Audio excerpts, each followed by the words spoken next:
Before anything else, the Thunder are leading 2-0 against Minnesota.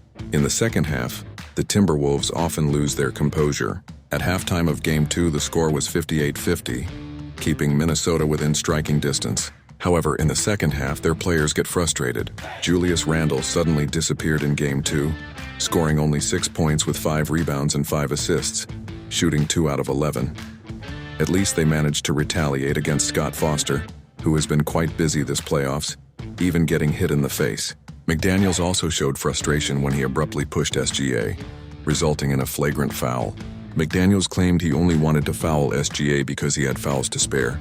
He was effective in guarding SGA during the first half, but his aggression on defense diminishes when he faces foul trouble. SGA scored a total of 38 points with 3 rebounds and 8 assists, shooting 12 out of 21 from the field and 13 out of 15 from the free throw line. In the second half of Game 2, he scored 19 points and had 4 assists, shooting 6 out of 12 from the field and 7 out of 9 from the free throw line.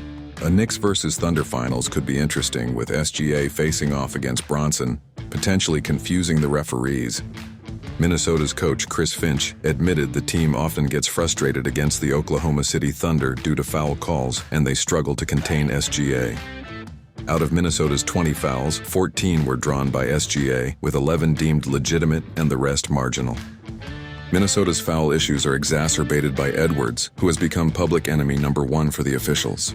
He was fined for his efforts in Game 1 and nearly faced another fine in Game 2 for not speaking to the media, fearing he might curse and incur a penalty. Edwards scored 32 points with 9 rebounds and 6 assists, shooting 12 out of 26 from the field and 7 out of 10 from the free throw line, without any turnovers.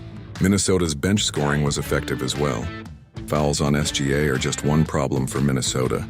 2 significant issues are their inability to run against the Thunder, not literally, but in terms of executing fast breaks, which they relied on in the last 2 series. The Thunder led 12-0 in fast breaks in Game 1 and 16-9 in Game 2, often starting their fast breaks from turnovers. Minnesota turned the ball over 14-8 in Game 2. While in Game 1, the Thunder had the advantage with 19-15 turnovers, leading to a 31-10-point difference in turnover points and 22-10 in Game 2. Randle noted that the Thunder pressure them every third quarter, similar to their previous series, and Minnesota struggles to respond to OKC's next play setups. With a 2-0 advantage, the Thunder put Minnesota in a precarious position. If the Thunder win one of the 2 home games in Minnesota, the series could be over. Stephen A. Smith predicted the Thunder might sweep Minnesota, and he would be grateful if Minnesota wins even 1 game against OKC. What could have been an exciting matchup in the West Finals has become a one-sided series. The Thunder appeared more challenged against the Denver Nuggets. Additionally, Minnesota is criticized for lacking a center, as Rudy Gobert's offensive limitations are evident. OKC's big men, Chet Holmgren and Hartenstein, are outperforming and defending Gobert effectively.